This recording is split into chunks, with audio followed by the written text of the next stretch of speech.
l'histoire s'est écrite. Monday Nitro dans la nuit, du lundi 6 au mardi 7 janvier 2025 depuis l'Intuit Dome de Los Angeles en Californie, le tout premier épisode diffusé en direct sur Netflix. Hop, clac, c'est dans la boîte. Nous étions en live la nuit dernière pour vivre cet événement immanquable qui a tenu toutes ses promesses. Et comment avez-vous regardé l'événement en direct étant donné que le deal WWE Netflix n'est pas disponible ni en France, ni en Belgique, ni en Suisse? Bon allez, ça va, tu peux le dire, ça fait 10 ans que je suis sur YouTube et c'est même pas à moi que revient l'honneur de prononcer cette phrase. Cette vidéo est sponsorisée par NordVPN. Désolé. NordVPN est le VPN le plus rapide de la planète, vous permettant de vous géocaliser sur plus de 5000 serveurs dans plus de 50 pays dans le monde. Attendez, ça veut dire que je peux faire croire à mon compte Netflix que je suis connecté dans un pays concerné par le deal WWE Netflix? Oui. Avec NordVPN, en à peine 2 clics, j'ai pu par exemple me connecter au Canada et avoir accès à tout le catalogue WWE sur mon compte Netflix, et ce jusqu'à 10 appareils en simultané. Avec la quasi-intégralité de tous les archives des pay-per-view historiques, tous les futurs premium live events en direct, et les diffusions live de Raw, de SmackDown et de NXT. Ce que le WWE Network, toujours accessible en France, ne propose pas. Tiens, c'est bien vrai ça. 4 semaines de décalage pour la rediffusion des weekly sur le WWE Network. Et en plus, NordVPN assure votre confidentialité en ligne, vous protège de la collecte des données par les entreprises tout en conservant une vitesse de connexion optimale. Et profitez aussi de NordPass qui génère automatiquement des mots de passe complexes et uniques et les stocke de manière sécurisée. Obtenez 4 mois d'abonnement offert pour toute souscription de 2 ans, soit moins de 3 € par mois selon l'offre, passant par le lien affilié en description, nordvpn.com/Sturi. Offre garantie ou remboursée sous moins de 30 jours. Merci à NordVPN d'avoir sponsorisé cette vidéo. Et merci aussi à Sturi du futur. Ah, il est quand même bien plus sympa que Michel Beaujolais. Eh ben générique. Et 1 et 2 et seulement 2, pas de plus pour être heureux. On se détend, on allume l'ordi, c'est l'heure de retrouver Sturi. Ça va causer de 619, de son pom de pedigree. Mais si comme moi t'as rien compris, t'es quand même le bienvenu. C'est ça le catch, de la passion et du fun. On se prépare pour le corps à corps, donc tout le monde reste fort. Si vous avez suivi la route vers ce Monday Nitro sur Netflix, évidemment, les attentes étaient colossales. Annoncé comme son futur plus grand Monday Nitro de l'histoire, une histoire qui remonte à 1993, une histoire qui va remonter même au-delà, puisqu'il a bien été évoqué qu'on parle de l'évolution du catch retransmis à la télévision. Les écrans sont devenus plus petits, mais le spectacle est devenu beaucoup plus grand. L'ambition de WWE, elle est claire et nette, c'est d'aller conquérir le monde entier. Je pose ça là, parce que ça sera un point que je réutiliserai pour ma conclusion sur ce premier épisode de Monday Nitro. Un show qui ne m'a pas totalement convaincu. Ouais, après en avoir discuté avec vous pendant le live Twitch d'hier, pour les fans de catch habitués de longue date, je pense que les attentes étaient grandes, que les gros twists scénaristiques, les grosses surprises n'ont pas exactement répondu à tous les cahiers des charges. 3 heures de show, 4 matchs, les 4 matchs qui avaient été annoncés. Beaucoup de remplissage pour pallier au fait qu'en dehors des États-Unis, le show a été produit sans aucune coupure publicité, et ça va être un des 2 points ultra positifs que je vais souligner pour ce show. Premièrement, l'habillage graphique, les animations, l'Intuit Dome de Los Angeles qui était véritablement magnifique. Peut-être dans les livres d'histoire, ce premier Monday Nitro sur Netflix est à classer parmi les chefs-d'œuvre esthétiques de l'histoire du catch produit à la télévision. Et bon, après, j'ai pas vu tous les shows de catch de l'histoire. Bon, j'en ai vu quand même pas mal, et je dois bien dire, c'était particulièrement très joli. Le second point, qui est totalement appréciable, et Dieu merci, ça va exister par la suite. Plus de coupures publicité pendant les matchs. Il y a un petit fondu au noir pour te dire on passe à la pub, mais toute l'action pendant ces fameuses coupures nous est racontée, commentée par Michael Cole et Pat McAfee, et donne de ce fait beaucoup plus de profondeur à l'histoire racontée pendant les combats. Dieu merci. On se doute que pendant ces petits passages, il n'y aura pas de fan combat, il n'y aura pas d'éléments scénaristiques clés, mais c'est un peu de respect de ce fait pour cette discipline, l'art du catch, l'art de tout ce qui se passe entre les cordes, et pour ça, le petit Sturi vous dit infiniment merci. Il était temps, enfin. Oh là là. Bon, par contre, le show est quand même produit de manière à ce qu'il y ait beaucoup de coupures publicité, même si nous on les voit pas, et pendant ce temps-là, WWE meuble beaucoup. On a par exemple eu l'impression que les entrées de Seth Rollins ou de Jey Uso ont duré une éternité. Il y a eu des promos packages pour hyper les futurs événements dans tous les sens, et il y a eu énormément de plans sur tous les guests qui avaient été invités pour faire un petit coucou face caméra pendant 10 secondes. Et peut-être que WWE s'attendait à avoir plus de guests parce qu'ils ont un peu compensé ça avec plein de superstars un peu random de Raw, de SmackDown, qui n'étaient pas concernés par le programme mais qui étaient aussi assis pour faire des petits coucous. Alors oui, c'est toujours un peu sympa. Coucou Stephanie McMahon, mais en même temps c'est grâce à elle que le catch féminin existe. Coucou Ashton Kutcher, coucou Macaulay Culkin qui a pas loupé son avion. Des caméos plutôt sympas pour marquer le coup, et on est parti. Comment ce Monday Night Raw s'est ouvert à la face du monde entier, sauf la France, mais maintenant vous avez la formule. Une salle plongée dans le noir, un ring recouvert de draps blancs de part et d'autre, de manière à y diffuser un clip de présentation qui nous avait déjà été communiqué sur les réseaux sociaux quelques heures auparavant, où on y entend Triple H, qui a probablement inventé la WWE lui aussi, nous passer en revue les plus grands moments de l'histoire du catch, et ça c'est pas limité qu'à WWE. Le catch, ce sont des histoires racontées, et c'est très bien illustré par une machine à écrire. Comment ça? Il y a un script. Chose qu'on n'aurait pas accepté dans l'ancien temps. Les termes heel et face ont été évoqués. On a entendu le mot work, le mot shoot. En fait, j'ai trouvé le clip assez intéressant dans l'idée de casser des idées préconçues que des non-fans de catch pourraient avoir en découvrant ce programme, peut-être par hasard sur Netflix. Ok, soit, le catch, c'est scénarisé, mais les attentions et les émotions sont parfois bien plus réelles. Et accepter de rentrer dans la grande histoire de WWE, c'est en quelque sorte se prendre au jeu d'un divertissement qui n'en finit jamais. C'était joli, c'était assez étonnant en effet. Hop, les draps sont tombés, Triple H était sur le ring parce que, bah oui, c'est lui qui a tout inventé. Il a dit Los Angeles. Vous avez pas intérêt de faire les cons, hein, parce qu'on est filmé et on est retransmis dans le monde entier. Merci Netflix. Montrez au monde que le public de la WWE est le plus bouillant de la planète. Êtes-vous prêts? On est parti. On a replongé la salle dans le noir. What the Rock is cooking. Alors ça aussi, ça avait été révélé sur les dirt sheets que The Rock allait ouvrir cet épisode, et première méga déconvenue pour ma part. Qu'est-ce qui s'est passé? Quoi? The Rock, il est arrivé avec sa ceinture de People Champion que lui a remis la femme de Mohamed Ali. Probablement que la femme de Mohamed Ali, elle travaille dans les usines qui fabriquent les ceintures à la WWE, puisqu'il y a déjà le petit logo qui est floqué dessus. Grosse énergie bien sûr, parce qu'on parle quand même du boss final, d'un personnage très important dans la route du précédent WrestleMania, qui nous a fait des petits coucous en plus de ça, vraisemblablement vexé d'avoir découvert à la fin de WWE Bad Blood l'alliance entre Cody Rhodes et Roman Reigns. Non, The Rock c'était Netflix and chill. Il a fait des petits sourires, il a tapé dans les mains, il a remis sa ceinture à ses petites filles, il est arrivé dans le ring, il a juste savouré l'instant, il nous a fait une longue promo, il l'a fait annoncer à Los Angeles que c'était la plus grosse gate de l'histoire de Monday Night Raw. Merci pour l'argent! Merci beaucoup! Et les gens applaudissent toujours, hein, c'est ça qui est incroyable. Merci à Netflix! Ils sont où Netflix? Vous êtes où? Ils sont où? Ils sont assis où?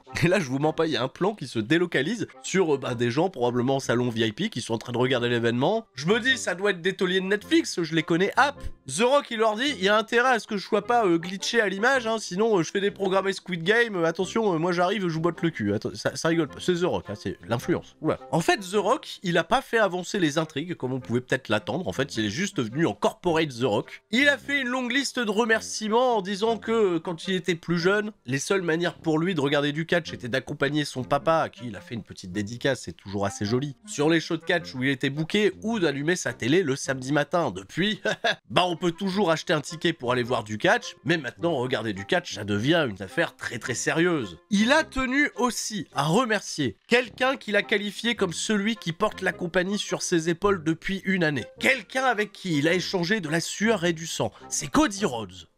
Tiens. Il est au premier rang, Cody Rhodes, pour assister au speech de The Rock. Et The Rock, il lui dit « Bravo Cody, rends-moi service si tu veux bien, passe le bonjour à Mama Rhodes. » Cody, il a souri comme si de rien n'était, comme si la route de WrestleMania 40 n'avait jamais existé. Et là, en live, on était tous là, on s'est dit « Mais qu'est-ce qui se passe? On a loupé un épisode, on regarde quand même chaque semaine. Il y a un univers parallèle, ils sont pas censés vouloir se détester, se taper sur la gueule. On sait, oui, le catch c'est scénarisé, Triple H, il l'a dit au début, mais quand même. Non, The Rock, en réalité, c'était le bon gars. Tamatonga, il était émotif, c'était plus Dwayne Johnson que The Rock. Il a dit « Finally, WWE is come back to Netflix », alors que bon, ils ont jamais été sur Netflix avant, donc il a dit que c'était bullshit, et là, bullshit, ça n'a pas été censuré. Ah, dans Finally, The Rock is come back to Los Angeles, if you smell what The Rock is cooking, tout ça, il a dit au revoir, et il a été faire un câlin à Cody Rhodes. Qu'est-ce qui se passe? D'où le type qui était le plus gros méchant de la saison précédente, il est devenu aussi tranquille. C'est quoi? C'est l'effet Netflix and chill. C'est ça, jusqu'au bout, quoi. Bon, dans ma tête, je me dis, étant donné que le premier match de la soirée, ça sera Solo Sikoa contre Roman Reigns pour le Hula Fala tribal et le contrôle de la dynastie, bon, il va peut-être se mêler à l'action et puis il va nous faire un petit swerve et on verra bien, on découvrira.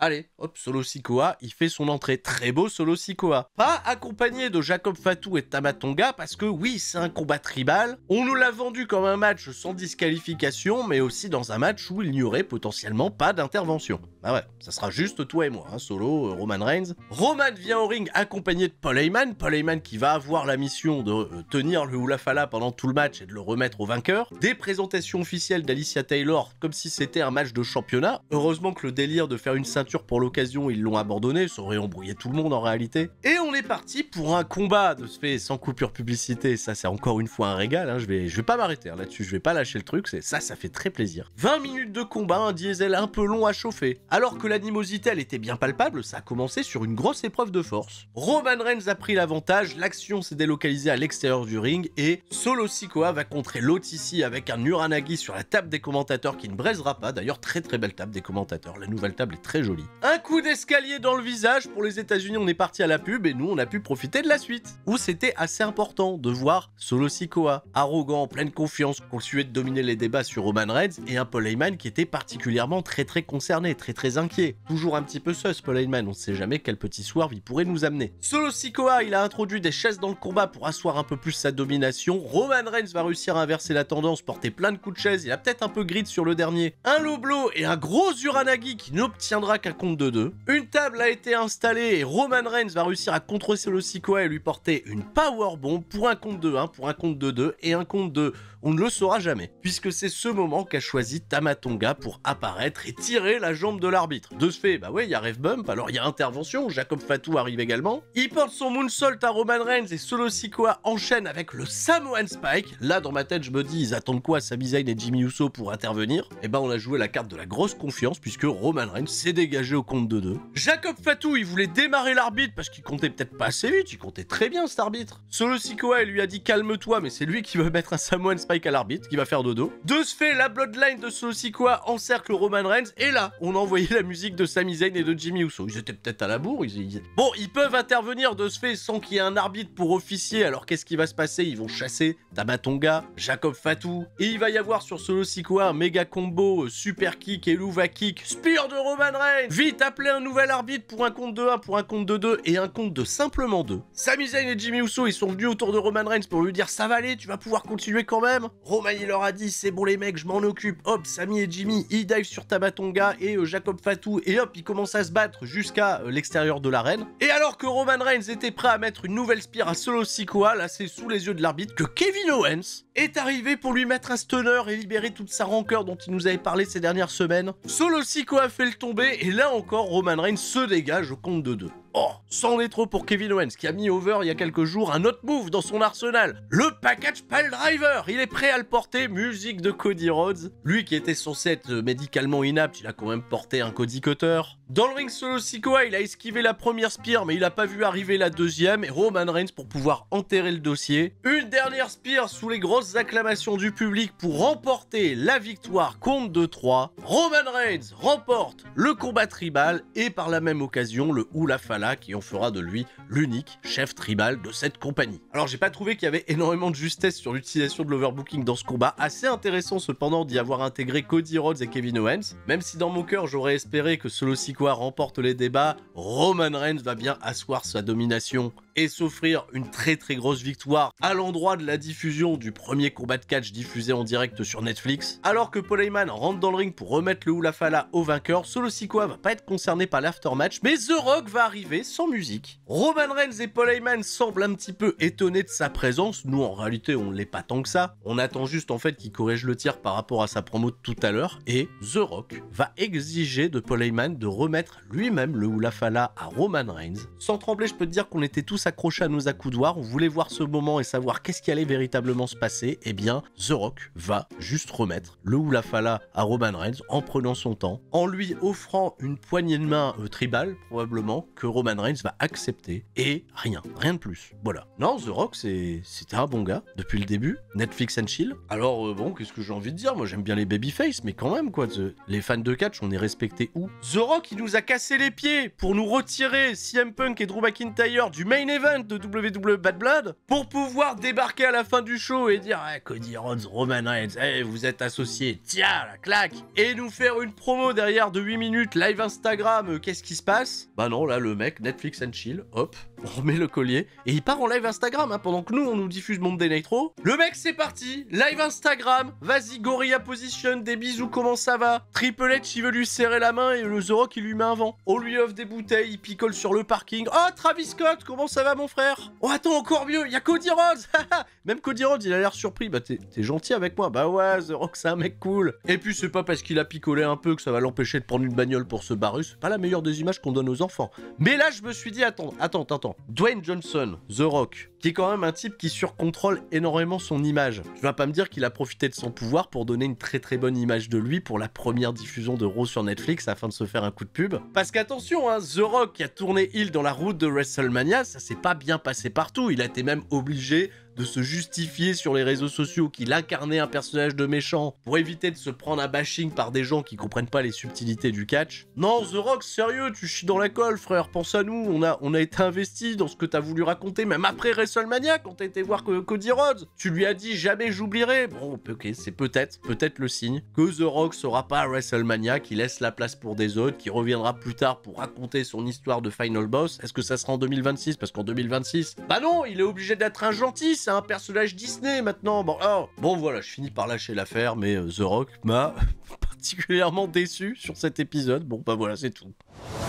Allez, la suite de Monday Nitro, pendant que c'est la pub aux États-Unis, Jackie Redmond, elle fait une petite interview avec le New Day, qui est pas content, le New Day, parce qu'ils se sentent pas respectés, ils se font huer, blablabla. Ils nous racontent un bobard, ils étaient censés catcher, ils catcheront pas finalement. Mais je pense qu'en fait, il y avait pas la place pour que vous catchiez sur un show de 3 heures. On avait 4 matchs seulement à proposer. Puis après ça, on a eu un promo package pour nous hyper encore un peu plus l'arrivée de Penta, hein, qui n'est pas arrivé de ce fait pour la première sur Netflix, il arrivera plus tard. Et je fais une ellipse volontairement parce que backstage, on retrouvera plus tard Adam Pearce en discussion d'abord avec Bayley pour peut-être encore une fois sceller des accords de transfert entre SmackDown et Raw. Mais il y a surtout American Made qui s'est pointé à ce moment-là et Chad Gable a indiqué au General Manager que cette année il est en pleine confiance et il veut en 2025 remporter des championnats individuels. Maintenant que Otis et Tozawa c'est derrière lui, il veut s'en prendre à des luchadors. Bon, alors donne-moi ton meilleur luchador. Adam Pearce il a dit oui, j'en ai un.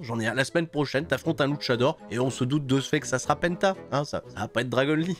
Désolé. On Chad Gable Penta, si c'est bien ça, ça me hype tout particulièrement. On enchaîne avec un moment que j'attendais impatiemment et qui ne m'a absolument pas déçu. John Cena, The Last Time Is Now. Il trace au ring à l'ancienne, il pose pour le public, il a du nouveau merchandising à nous vendre. Les copains, c'est incroyable, on est diffusé dans le monde entier, faites du bruit, montrez-leur. Bon ça, on l'a déjà dit tout à l'heure, il va encore dire merci Netflix, bah quand même, merci le patron. On commence cette tournée d'adieu et plein de gens se posent la question, qui sera mon dernier adversaire en décembre 2025? Il va balancer le blast de Drew McIntyre, de CM Punk, de Logan Paul, de Gunther. Jamais, à notre plus grand regret, celui de Randy Orton. Alors, on va pas tout nous donner non plus. Mais il y a une autre question qui se pose sur cette dernière année active à temps plein à la WWE. Est-ce que John Cena battra le record en reportant son 17e championnat du monde? Grosse explosion de joie dans la salle qui chante You Deserve It. Bah, si ça peut sortir Ric Flair de l'équation, pourquoi pas? Légendaire, Ric Flair, j'entends bien, mais bon. John Cena, en revanche, il a dit, en fait, c'est pas possible. Parce qu'il y a une streak colossale. Et je parle pas de la streak de plus long champion intercontinental ever pour Gunther, ni celle récente de Roman Reigns qui a été champion pendant 1316 jours. Je parle pas non plus de la streak de l'Undertaker à WrestleMania, mais je parle d'une streak de 2448 jours, soit le temps remonté à partir d'aujourd'hui où j'ai remporté ma dernière victoire en 1 contre 1. C'était en Arabie Saoudite contre Triple H. Depuis, il a tout perdu. Tous ces 1v1, il a perdu. Des matchs au tag, il en a gagné. Ça va, c'est John Cena. 1v1, tout perdu. 2448 jours. Alors rendons-nous à l'évidence. Oui, les défaites et les victoires comptent désormais à la WWE. Enfin, je pense. Il se dit, il est impensable donc que je me réhisse au top pour être le champion du monde de cette compagnie. Et puis voilà, désormais my time is now et c'est le temps des autres. J'ai plus de chances de remporter un Oscar que de devenir champion, mais dans ce milieu, il faut jamais dire jamais. Je pourrais en effet peut-être gagner le Money in the Bank ou gagner Elimination Chamber ou attends, il y a le Royal Rumble. Bien vu, c'est bientôt, c'est à la fin du mois. Bah oui, il y a le Royal Rumble. Et bah, ah ouais, mais c'est battre 29 superstars, c'est quand même compliqué. Bon, et vous savez quoi? On peut pas gagner si on participe pas. Alors, il a fait la traditionnelle et tant attendue. Je participe au Royal Rumble 2025. Et comme je le disais, si l'adage est jamais ne dire jamais, moi je dis il faut jamais abandonner. Never give up attitude, il compte remporter ce Royal Rumble. Explosion de joie, la foule, yeah, yeah. Comme d'habitude, hein, John Cena, c'est un peu très cliché, très archétype du babyface. Mais sur le coup, entre sa delivery, sa maturité, le fait que l'expérience John Cena, on la connaît par cœur, qu'il est toujours un petit peu mignon et touchant quand il se comporte comme ça, j'ai popé, je suis dans le train de John Cena, faudra rien me dire sur John Cena. Là, c'est bon, il me l'a vendu, il peut faire les pires matchs de la planète, j'aurai toujours un sourire. Mais par contre, je suis pas content d'une chose. Bah, il a pas évoqué un futur match contre Hiroshi Tanahashi qui fait aussi sa tournée d'adieu. Les gens sur Twitch, ils sont déjà au courant, mais on va pas lâcher l'affaire. Hein. On veut notre Hiroshi Tanahashi John Cena au Tokyo Dome par pitié. New Japan, WWE, mettez-vous d'accord. Ils prennent leur retraite la même année, quoi. C'est intéressant cependant qu'après l'intervention de John Cena, on est enchaîné avec un gros clip nous faisant la promotion de Logan Paul, hein, de ce fait qu'il va pas avoir de segment particulier à part ce vidéo package pour dire qu'il devient un catcheur de Monday Night Raw à temps plein. On l'a juste aperçu faire un coucou dans le public. John Cena, Logan Paul, c'est peut-être un truc dans les tuyaux, c'est peut-être un match en effet qui ferait vendre pas mal de tickets. Une année, c'est quand même assez long pour raconter des choses et j'espère en effet que John Cena prendra pleinement part à cette année à la WWE. Prochain combat, le chapitre final. Ce match qui a été vendu il y a quelques semaines comme un Last Woman Standing est devenu au final un match traditionnel. Liv Morgan défend contre Rhea Ripley. Un clip de récap pour nous montrer tout ce qui s'est passé entre ces deux femmes et le clip est joli. On peut pas dire que l'histoire n'est pas belle, c'est juste qu'elle était longue cette histoire. Alors enfin, cette histoire va s'achever dans un combat d'à peine plus de 10 minutes. J'insiste encore sur mon point de la frustration d'aller en coupure publicité pour les États-Unis alors que nous, on a pu comprendre qu'après s'être fait powerbomber sur la table des commentateurs, Liv Morgan, elle a su faire un comeback dans ce match. Parce qu'après le retour de publicité, Liv Morgan, elle dominait les débats, ça n'aurait fait aucun sens. Assez content que Rhea Ripley, elle a réagrémenté son moveset de la fameuse souplesse qu'elle porte avec pas mal de puissance à la manière d'El Generico à l'époque. Un in-ring d'assez correct, peut-être pas aussi bien que leurs précédents affrontements, pas mal de suspense sur la fin, puisque out of nowhere, Rhea Ripley va porter son Riptide pour n'obtenir qu'un compte de 2, elle va se prendre la tête dans les mains. La distraction classique de Dominic Mysterio qui glisse la ceinture dans le ring, que l'arbitre va reposer à l'extérieur. Pendant ce temps-là, il voit par Raquel Rodriguez qui glisse une chaise pour que Rhea Ripley se laisse surprendre par l'Oblivion de Liv Morgan qui là aussi n'obtiendra qu'un compte de 2. Grosse réaction à ce moment-là. À la fin du match, une très belle séquence avec une grosse production visuelle où Rhea Ripley va refuser de partir dans le prochain Oblivion pour tuer et enterrer ce programme, j'espère une bonne fois pour toutes, en portant non pas un mais 2 Riptide pour remporter la victoire et devenir la nouvelle championne World Woman de WWE. Ça y est, Mamie est à nouveau au top. Et alors qu'elle continuait sa célébration, pas de Becky Lynch, pas de Charlotte Flair, une autre surprise qu'on n'attendait pas.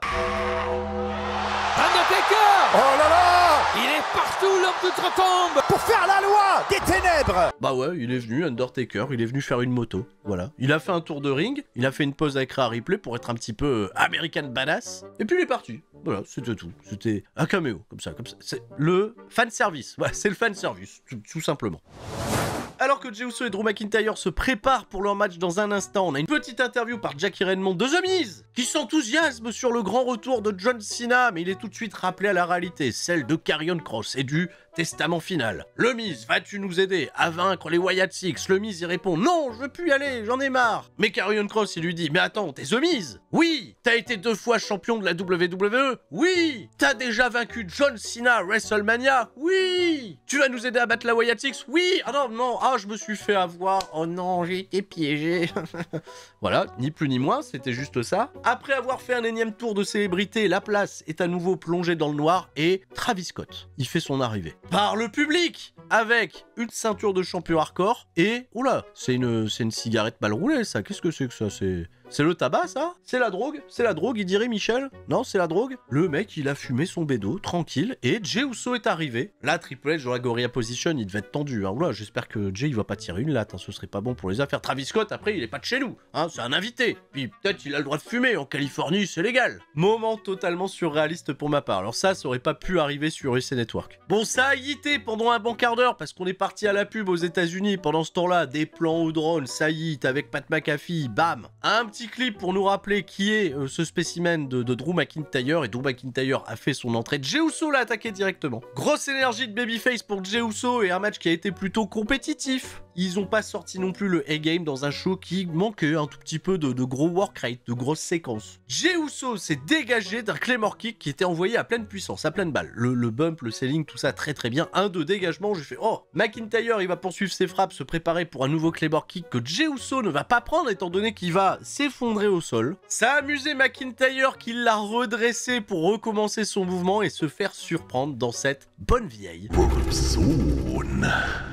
Et puis Jey Uso il a gagné, il s'est sauvé, Drew McIntyre était frustré. Pas une mauvaise décision, pas une mauvaise exécution dans le ring, je vais pas passer un mauvais moment, mais... Étant donné que le match nous annonçait un dénouement final, c'était en effet en quelque sorte un peu déconcertant. On a après ça un gros clip sur Gunther en disant que c'est peut-être le gros effet de nouveauté à la WWE avec l'arrivée de Netflix, mais pour Gunther ça changera rien. Il sera toujours le dernier rempart infranchissable qui détruira les rêves et les espoirs de tous les autres. Hein. Coucou John Cena, hein. Le petit clin d'œil était subtil. Un autre segment backstage, le New Day, ils ont fait les mecs relous avec Gabriel Iglesias. C'est un acteur un peu comique que j'aime bien, voilà, il a fait des blagues avec Otis, tout ça, et puis ils sont partis, et puis... on passe à la suite. Roman Reigns et Paul Heyman, ils ont hypé WWE 2K25. On l'attendait un petit peu, ce petit moment, clin d'œil. Il y a quelques screenshots qui sont désormais en ligne et aussi une date attendue, le 27 janvier, pour peut-être le reveal du trailer qui se fera lors de Monday Night Raw sur Netflix. Alors que les combats de Monday Night Raw la semaine prochaine opposeront Lyra Valkyria à Dakota Kai pour la finale du tournoi couronnant la première championne intercontinentale, Sheamus réglera probablement son conflit une dernière fois avec Ludwig Kaiser, Chad Gable affrontera un adversaire mystère qui est sans aucun doute Penta. C'est à Damien Priest que reviendra l'honneur d'annoncer que la semaine prochaine, Street Fight contre Finn Balor. Ah, ils vont pas attendre le pay-per-view, ils vont pas attendre le Royal Rumble, Saturday Night Main Event. Street Fight, allez, peut-être que ça réglera le bousin, on découvrira. Et l'arrivée d'un homme qu'on attendait, peut-être, mais qu'on ne voulait probablement pas. Quelqu'un sans qui aussi la WWE n'existerait probablement pas. La légende, l'immortel, Hulk Hogan. Des huées, des huées massives. Un moment un peu plaisant. Hulk Hogan qui était donc présent à la première sur Netflix, étant donné que la WWE s'est engagée avec lui. Car la marque de bière de Hulk Hogan va sponsoriser la WWE. D'ailleurs, il y avait leur petit logo sur le ring. D'ailleurs, il y a plein de logos désormais sur le ring. Je sais ce que vous allez dire, ça va râler pendant une semaine ou deux et après on oubliera une fois de plus. Alors Hulk Hogan, malgré les huées, il a récité son texte. You know something, brother? Dans ma carrière, j'ai eu plein de partenaires. Les fans, vous avez toujours été mon plus grand partenaire.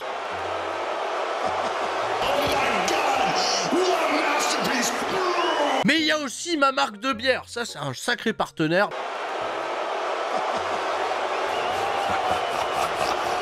Yes. Mais attention, le plus grand de mes partenaires. Plus grand que André le Géant. C'est Netflix. Bravo Netflix. What you gonna do, brother? Il arrache son t-shirt. Quand Netflix et Hulkamania et la WWE et tout ça. We'll ride on you. Et des huées. Voilà, des huées et...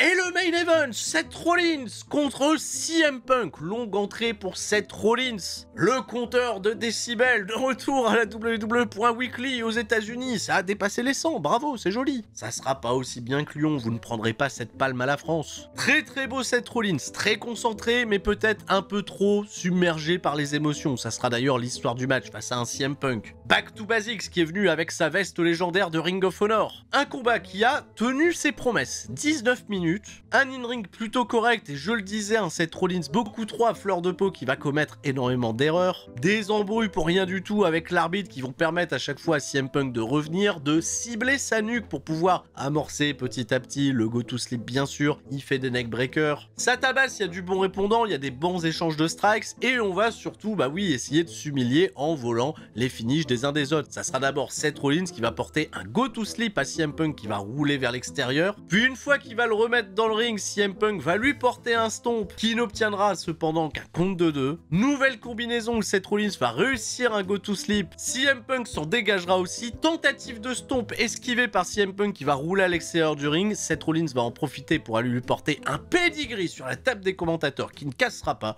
On casse pas le joli matériel, elle est très jolie cette table de commentateurs. On le remet dans le ring, un nouveau pedigree. Bon, c'était pas les plus beaux pedigree de l'histoire. Punk s'en dégage, nouvel échange de coups entre les deux. Seth Rollins amènera un superbe compte sur la tentative de Shining Wizard dans le coin avec une buckle bomb enchaînée par un stomp. Et là, Seth Rollins, je t'ai haï, frérot, je t'ai haï de toutes mes forces, de toute ma vie. On est proche des cordes et il fait quoi, Seth Rollins? Eh ben, il roule CM Punk, non pas vers l'intérieur du ring, mais encore plus près des cordes. Voilà, pour que le dégagement, au compte de même pas deux, il met le pied dans les cordes, mais j'ai fait, mais si vous êtes censés être les professionnels, les meilleurs catcheurs de la planète, et on peut pas s'abaisser à faire des erreurs de ce genre-là, c'est pas possible. Et les gens, ils chantent This is awesome, qu'est-ce qui se passe? Qui sont-ils? J'entends des fight forever. Bah ouais, bah ça va durer une éternité si on fait des conneries pareilles dans le ring. Rollins, encore submergé par ses émotions, va tenter son fameux combo Superplex Falcon Arrow. CM Punk va pas vendre la première Superplex pour porter un go to sleep. Et Rollins va rebondir dans les cordes et réatterrir automatiquement sur les épaules. Coucou, le match entre CM Punk et Jon Moxley il y a 3 ans chez All Elite Wrestling. Second go to sleep pour un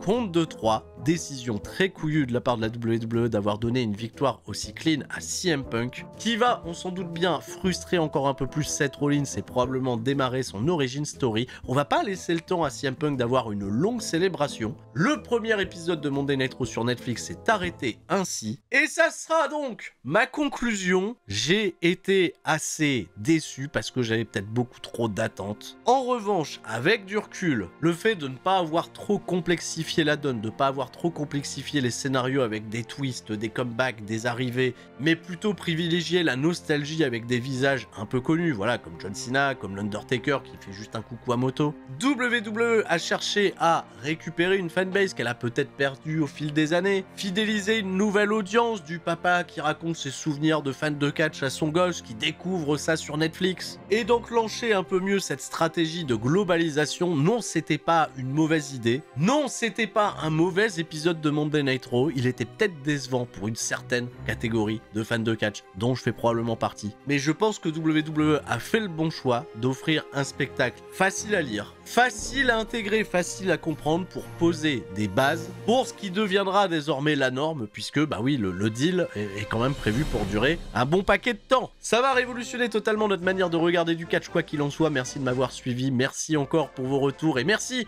à NordVPN d'avoir sponsorisé cette vidéo. On se donne rendez-vous à la fin de la semaine pour le SmackDown Recap, c'était Sturi, et tout le monde reste fort. Ciao de type, bye bye.